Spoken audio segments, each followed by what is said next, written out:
Jerome? You're joking. He wants to sell them today if he can. Well, me and Jerome went to the customer's house last night, obviously picked up these two beautiful M3's.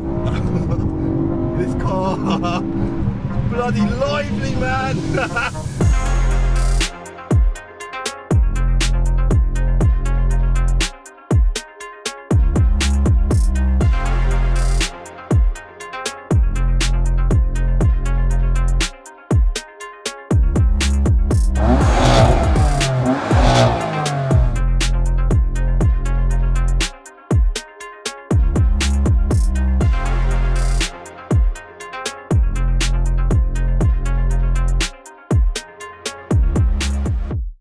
We're back with another BMW video, guys. But it's a good opportunity, innit? Like, I've got this white F80 M3 that just came in. If you didn't see the previous video, go and check that out in the top corner. I think is it up there. And obviously I've been daily driving my F80 M3 Competition, so I thought it'd be a good opportunity, one, to get out for a little drive in this car, and two, to compare the difference between a non-compact car to a compact car. Where should we start with this video? I think we've got to start by saying, like, I'm proper organised again, guys. Look, I printed all this stuff off, all laminated and that. Got the spec sheets for the pair of them as well. But I think we should start off by saying the competition pack is £3,000 when you buy one of these cars new, right? And I suppose the question is, I think there's two questions I've probably got on my mind, or a lot of people have got on their minds at the minute. One, is it worth getting a competition pack car if you buy one? And two, well, the new M3's just come out. Is it even worth considering looking at these? Because surely, like, prices are going to drop like a stone over the next few months. I've got an opinion on that, but in front of me, or to the right of me, I've got this F80 M3. It is in mineral white. What a bloody nice colour. That car's sapphire black. Can't knock a black car. One thing I want to make a point of, right? Apparently competition pack cars are heavier than non-compact cars. That could be down to the fact that that's got 20-inch wheels and this has got 19-inch wheels, maybe, but you would think that it'd be the other way around, wouldn't you? The competition pack car's got the holes in the seats. I love that. You'd think that maybe holes in the seats would make the seats lighter. Apparently not. But we are going to try and keep this video solely about this car here, all right? So interior, let's hop on the inside quick. See, that interior is actually called Shakir Orange Interior, right? Is that right, Calv? Is that right? What's pronounced that right? That's the wrong bloody spec sheet. Shakir Orange Interior. To me, that looks definitely not saying that right. To me, that looks red. I do really like it. It's a good little contrast between the white and the red. I love that little motion going on. But one thing I want to point out with this car, Adam, come closer, mate. Interior, right? This has been spec'd with the leather dash, so it's got a leather dash with red stitching sort of around the top of the dials there. And let me just try and find the price. It's not even on the spec sheet. How bad is that? Should we just bomb off these bloody spec sheets? Something else I want to show you, because something that is on the spec sheet, which costs, let me just get back to comfort access with smart opener was 495 quid. Now, I remember watching a video when these cars first came out, a press video, and the car had this option on it, right? So when you walk up to the boot, yes, let's assume I've got some big heavy carrier bags in my hand. Swipe my foot somewhere about here. I don't know exactly where. No, check that out. So then throw the bags in the boot. Your body. Close the boot. Yeah. We'll just say a body in the boot. That's the transit out the back. Also, the competition pack exhaust. There is a noticeable difference between a normal exhaust and a competition pack exhaust. But that car has had a competition pack exhaust installed. Although there is still a difference in sound, I would say, which again we'll talk about when we go for a drive. Something that I absolutely love about the black F80 M3 Competition that I've got is the icon headlights. They're actually spec'd as adaptive LED headlights. They were 1,200 quid extra over the normal headlights. They're just a nice looking thing, and it's so nice that this car has also got them headlights, because, you know, without them they just look a little bit different, don't they? So, you know, before we go for a drive, let me quickly list off the other options this has got. So, adaptive LED headlights, we mentioned that. Dual clutch gearbox, that's a £2,645 option over the manual gearbox. Head up display, 825 quid. Surround view, I love that as an option. That was 500 quid. Comfort access with smart opener, we talked about that, £495. Loudspeaker BMW business sound system, right? This is £430. That's an interesting topic, because that car's got Harman Kardon, which I think was about a £1,200 option, and Harman Kardon is night and day difference, so much better than this business sound system. carbon fibre pack. It's just like probably the little touches on the dash and stuff. Roller blinds in the rear. I don't think I've ever seen one with that on it. Love that. And Saki orange interior, we've already talked about that. Right, let's hit the road.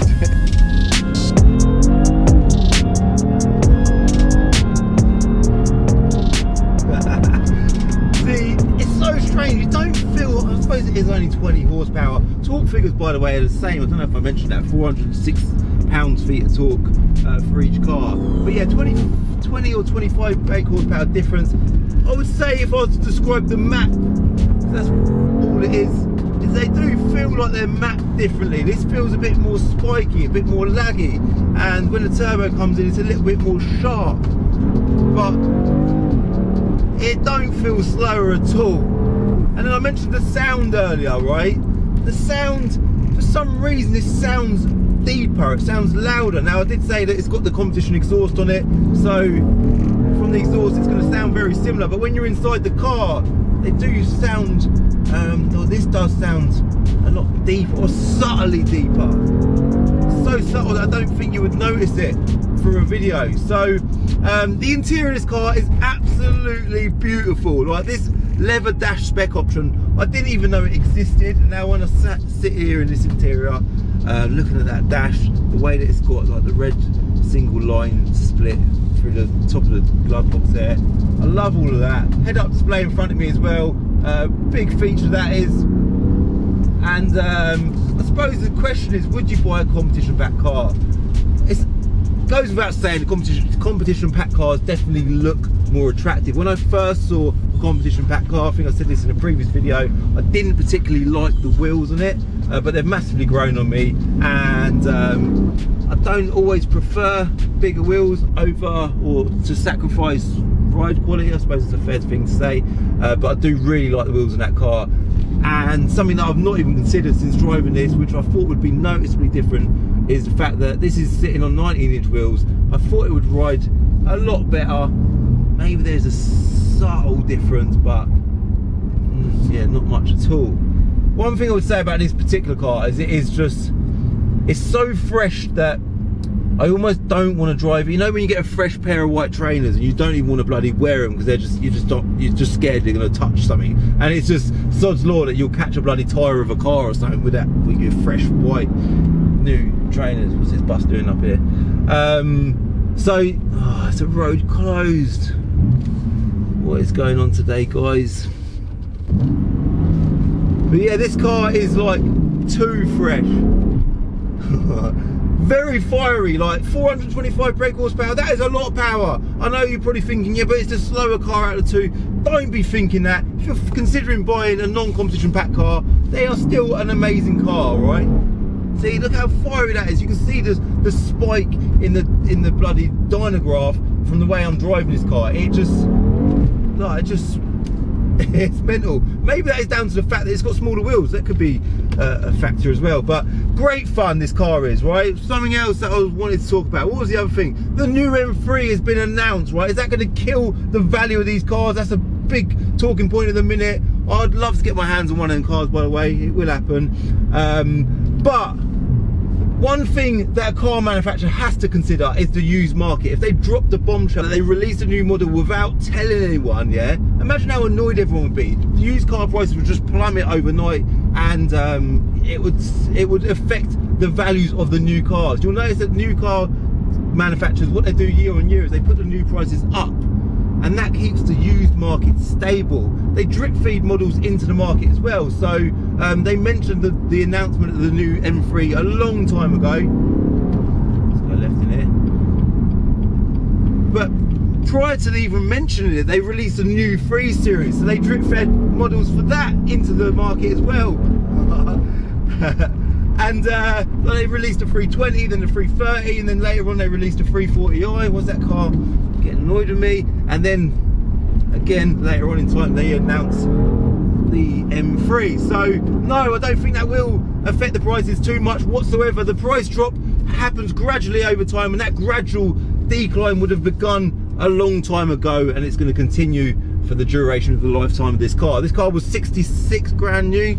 Check back over my sheet. 64,000 pound new. The other one was 66 grand new, and a comparable car in the new shape M3 will probably be 75 to 80 grand. So again, it gives you an idea of how they intend on stabilising the market. All right, so I think I'm done for the drive now, aren't I? Yeah. Right, job done. So let me know in the comments below which one of these two cars you would buy, because one interesting fact about these two cars is that's actually a category S car, and that car's HPI clear. So on the market right now, that car is worth about 4 or 5 grand more. It has done lower mileage. That's done, I think, 20,000 miles, done 12,000 miles, competition pack, non-competition pack, massive spec, Harman cars. Let me know your thoughts in the comments below. Or would you go and buy a brand new M3 at £75,000-ish? You can put your name on the list now and go and buy one of them. That's a good point. These are like literally half the value. Let me know your thoughts in the comments below. Also, let me know what videos you want to see. As the BMW chapter kind of fades out, you know, I'm going to look to introduce some newer makes and models on the channel over the next couple of months, because we've done a hell of a lot of BMW content. So let me know in the comments below what videos you want to see. I've got a few good ideas for some cars to come, and who knows, we've got random cars coming through the door all the bloody time. So do me a favour, hit that bloody like button. Also, if you are new to my channel, hit subscribe, hit the bell icon to get notified when I upload. And if you're on Instagram, give me a cheeky little follow at Calvin's Car Diary. Yeah, just intruding on me. And I'll see you in the next video, alright? Bye. In the next episode of Diary of a Car Trader, a Ford Mustang, but this is not your average Ford Mustang, because this one's got a supercharger bolted to the engine, which makes it run at 800 brake horsepower.